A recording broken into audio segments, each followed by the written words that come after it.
우리 존귀하신 주님의 교회 성도님들과 함께 우리 하나님께 정성껏 예배드릴 수 있게 되어 기쁘고 감사하고 또 행복합니다.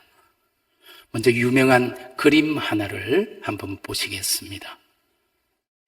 여러분이 잘 아시는 레오나르도 다빈치의 작품 최후의 만찬입니다.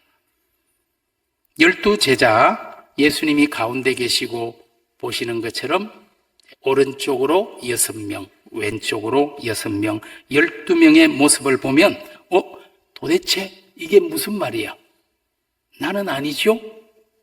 누가 예수님을, 선생님을 판다는 거야? 하는 그런 표정들이 역력하게 드러나 있습니다. 다빈치는 특별한 순간 나타난 제자들의 특별한 모습을 포착하여 그린 것입니다. 다빈치 작품의 또 다른 특징이 있다면 유다를 다루는 데 있습니다. 많은 사람들이 최후의 만찬을 그리면서 배신자 유다를 아예 빼버리거나 혹은 11제자들과 다른 위치에 그려주고 있습니다. 예를 들어서 그림 하나를 볼까요? 도메니코 기를란다이오라는 화가가 피렌체에 있는 산마르코 수도원에 그린 그림입니다.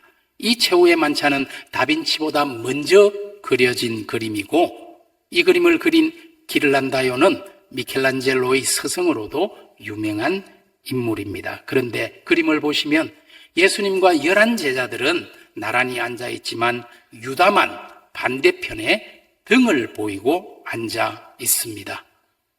여러분, 등을 보인다는 것은 배신을 상징하는 것이죠. 배신이라고 할 때 배자가 한자어로 등배자이지요. 유다가 배신자임을 이미 암시하고 있습니다. 또 다른 그림, 독일의 유명한 알브레이트 뒤러라는 사람이 파나로, 나무 파나, 목 파나 작품인데요. 아예 유다의 모습이 보이지를 않습니다. 왜냐하면 유다가 주님을 팔기 위해 밖으로 나간 후에 그려진 그림이기 때문입니다. 그런데 이런 그림들과 달리, 이런 파나와 달리 다빈치의 최후의 만찬은 유다를 아주 중요한 위치에 앉혀서 그려주고 있다는 것이 그 특징일 것입니다. 여러분, 다빈치의 최후의 만찬을 다시 한번 볼까요?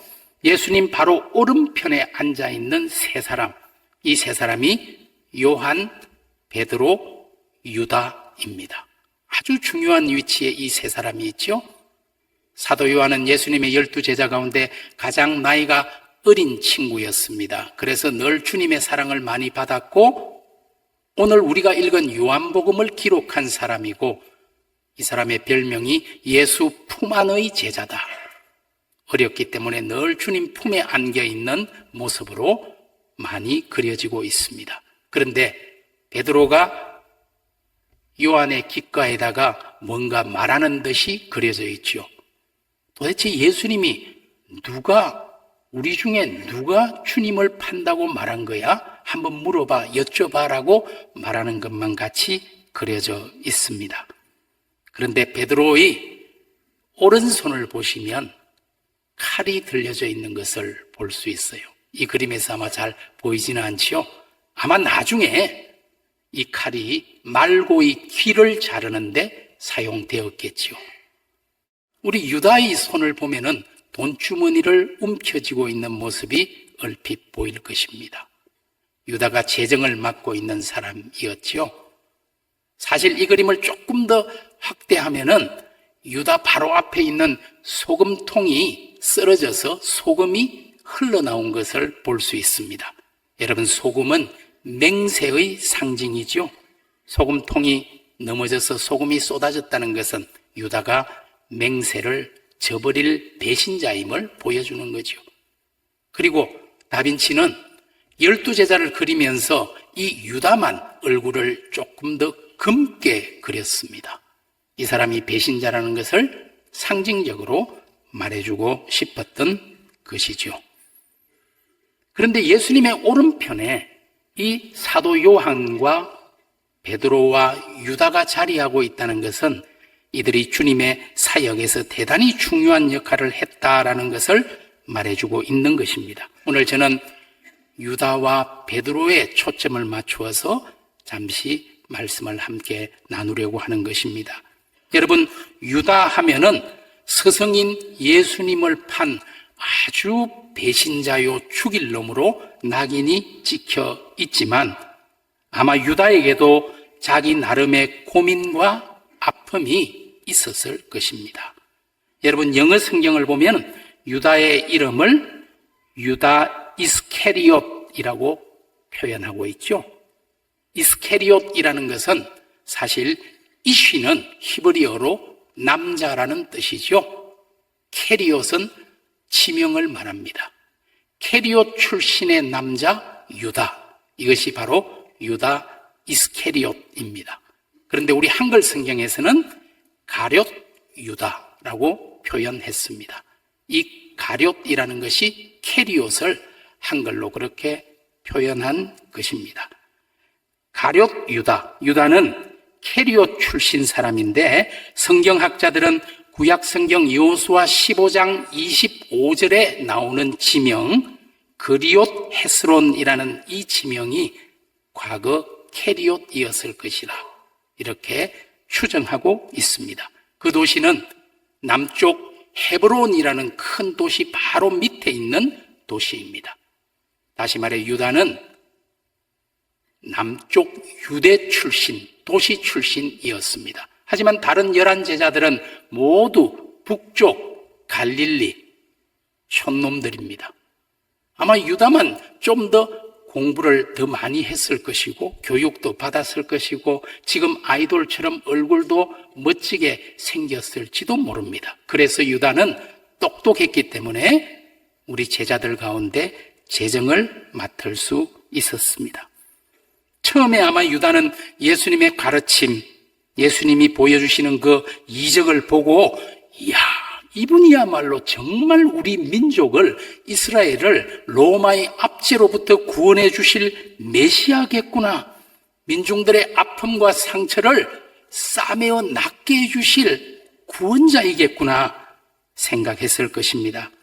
그러나 3년을 따라다니면서 이 기대는 점점 무너져 내렸습니다.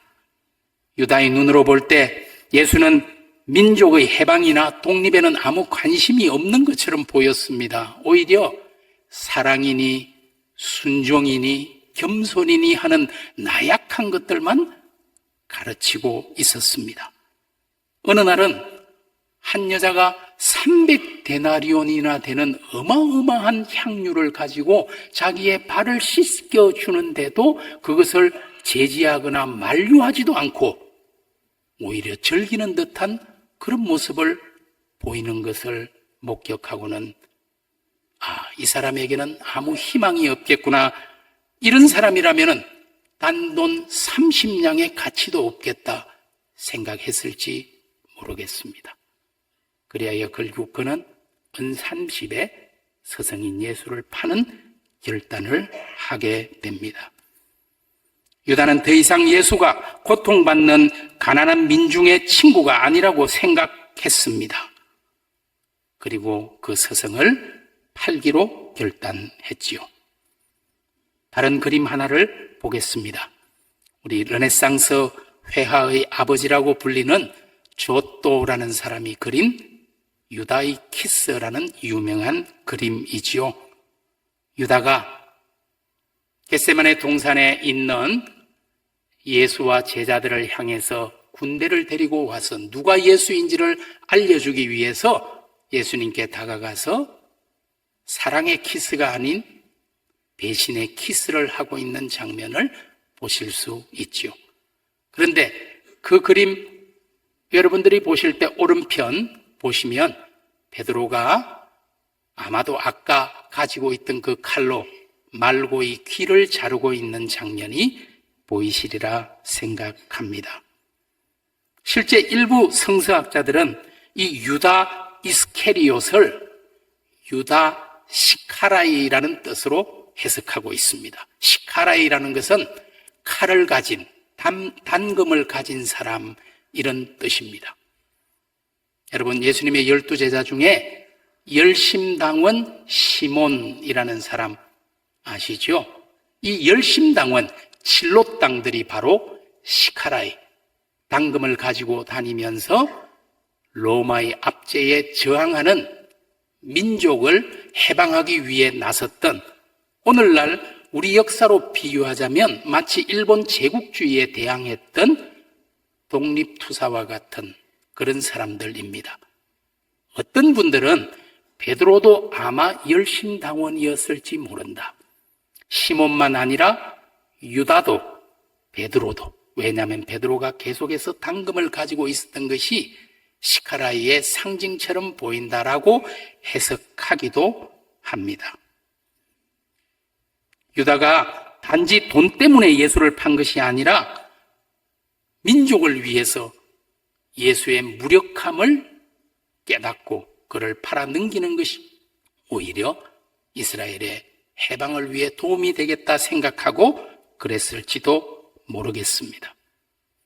여러분, 베드로는 어떻습니까? 베드로의 원래 이름은 시몬입니다. 시몬이라는 이름은 너무나 흔한 이름이죠. 마치 제 이름처럼, 경수처럼. 바요나 시모나, 요나의 아들 시모나. 시몬은 너무나 흔한 이름입니다. 그런데 우리 주님께서 이 사람을 만나면서 게바라는 이름을 주십니다. 게바는 아람어이고 이 게바는 그리스어로는 페트로스, 베드로입니다. 게바 베드로라는 이름을 주셨어요. 그 뜻은 반석이라는 뜻입니다. 여러분, 정말 베드로는 반석 같은 사람이었습니다. 여러분, 주님과 베드로의 관계를 아시잖아요. 풍랑이 있는 갈릴리 호숫가에서 우리 주님께서 그 갈릴리 호수를 걸어오시는 것을 보고 저도요 하고 가장 먼저 저도 주님께로 걸어서 가고 싶습니다. 갈릴리 호숫가로 발을 내디뎠던 그런 사람이죠. 야이로의 딸이, 죽었던 딸이 살아나는 것을 목격한 사람이고, 변화산 위에서 우리 주님이 변화되는 모습을 보고 주님 여기가 좋사오니 여기에 초막을 젓고 주님과 함께 있고 싶습니다. 가이사라 빌립보에서는 우리 주님을 주는 그리스도시요 살아계신 하나님의 아들이십니다 고백했던 수제자였습니다. 정말 베드로는 반석 같은 사람이었지요. 그런 주님을 위해서라면 내가 죽어도 좋다고 생각했던, 정말 주님을 사랑했던 제자였습니다. 오늘 우리가 읽은 본문에서도 예수님을 잡으러 온 사람들 중에 대제사장의 종인 말고의 귀를 칼로 자른 척근 중에 척근, 그 사람이 바로 베드로입니다. 그런데 주님이 잡혀가시게 되자 차마 다른 제자들처럼 도망가지는 못하고 멀찍이서 주님의 뒤를 따라갔습니다. 하지만 약한 것이 인간입니까? 그렇습니다. 그렇게 자기 목숨보다 사랑한다고 생각하고 고백했던 주님을 주님이 예언하신 대로 닭 울기 전 3번이나 주님의 이름을 부인하고 침뱉고 저주하는 엄청난 반전이 일어났습니다.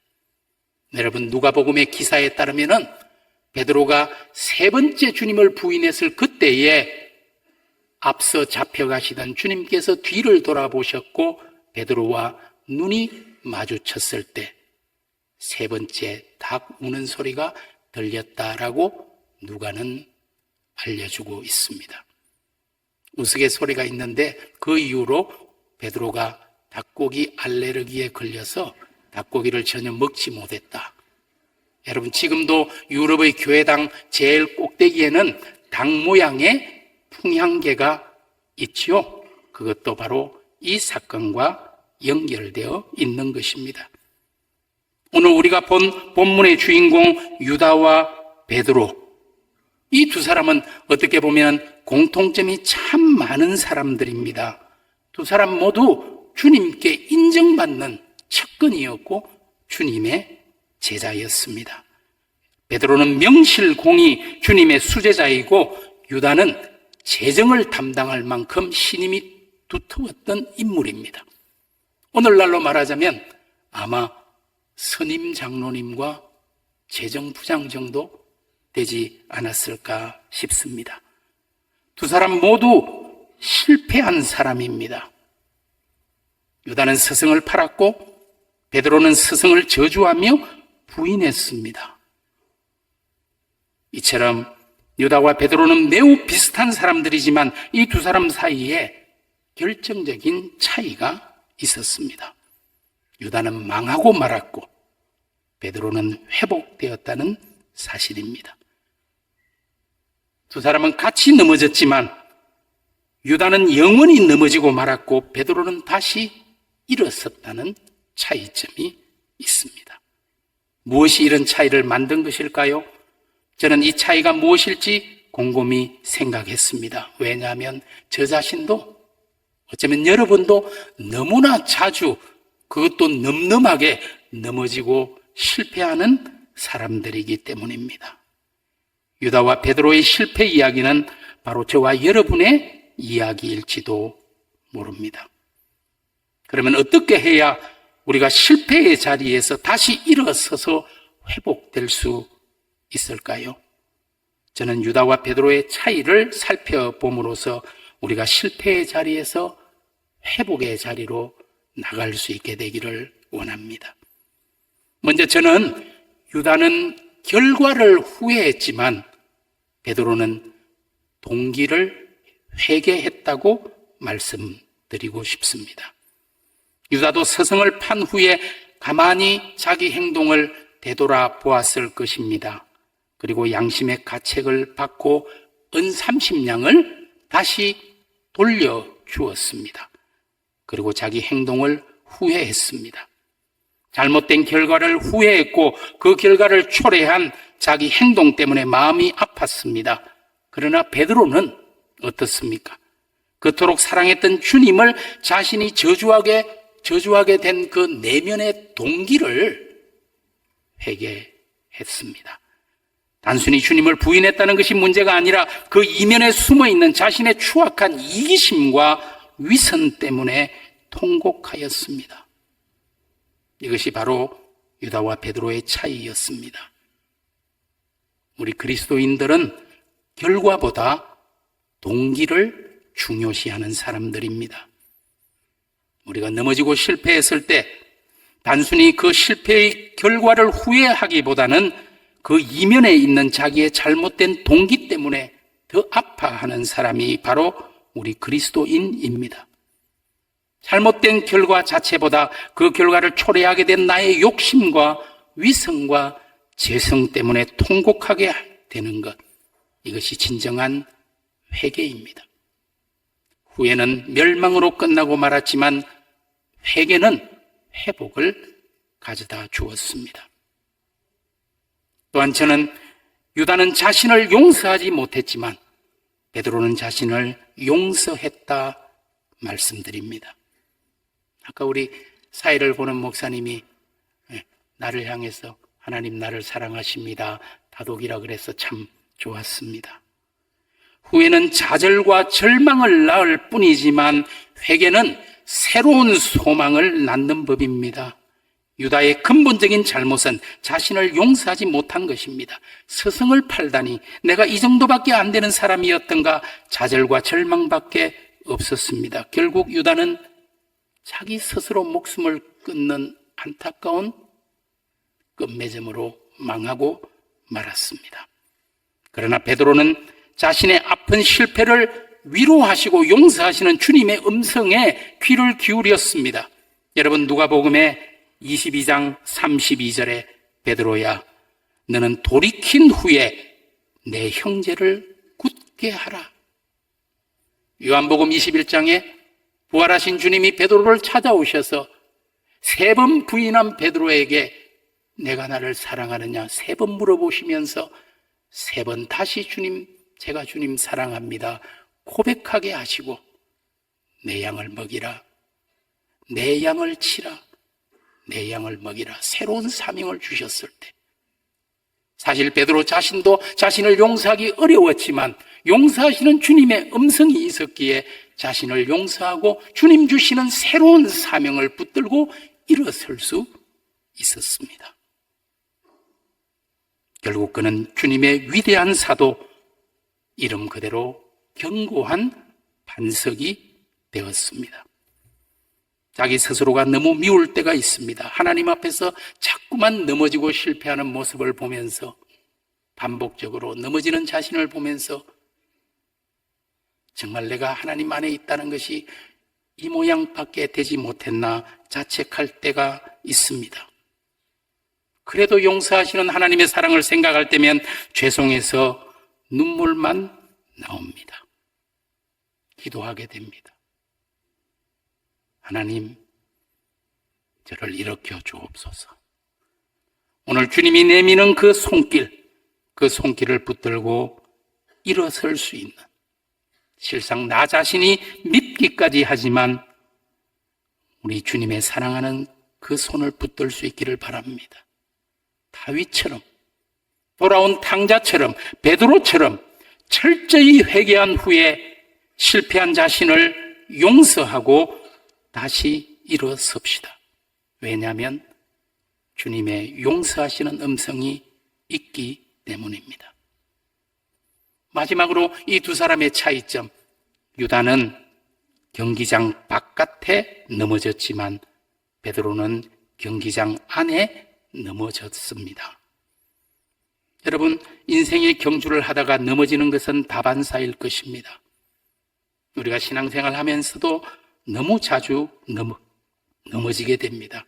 그러나 신앙의 그라운드 바깥까지 나가서 넘어지시면 안 되죠.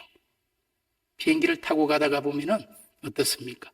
비행기 안에서 넘어지는 것은 조금 아프지만 괜찮습니다. 그러나 비행기 바깥에 넘어지면 큰일 납니다. 한번 넘어져도 정말 많이 다칩니다.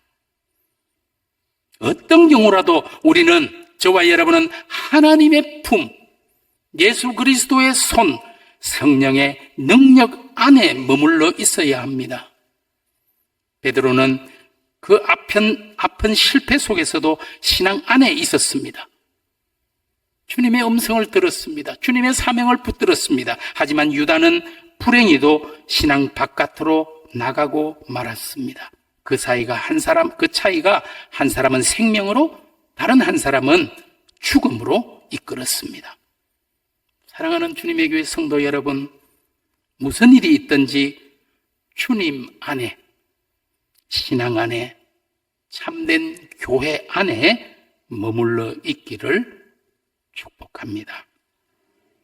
그러면 때로 넘어지고 실패해도 괜찮습니다. 주님이 우리 손잡아 주실 것이기 때문입니다. 지난 수요일 사순절이 시작되었습니다. 여러분 아시는 것처럼 사순절은 부활절 전 40일을 일컫는 절기입니다. 기도와 절제로 우리 내면을 돌아보는 시간입니다. 제의 수요일이 지난 수요일 시작되었습니다. 이번 사순절 동안 나를 용서하시고 나에게 새 소망을 주시며 새로운 사명을 위탁하시는 주님을 마주 봅시다. 넘어졌다 해도 다시 일어서서 부끄럽지만 주님을 향해 돌아설 수 있기를 바랍니다. 그것이 진정한 회개입니다. 넘어지고 실패했을 때 다시 일어설 수 있는 저와 여러분, 주여 나를 고쳐주시고 회복시켜 주옵소서 기도하는, 내가 주님을 사랑합니다 고백하는 이 사순절 기간, 우리의 일생이 되기를 주님의 이름으로 축복합니다.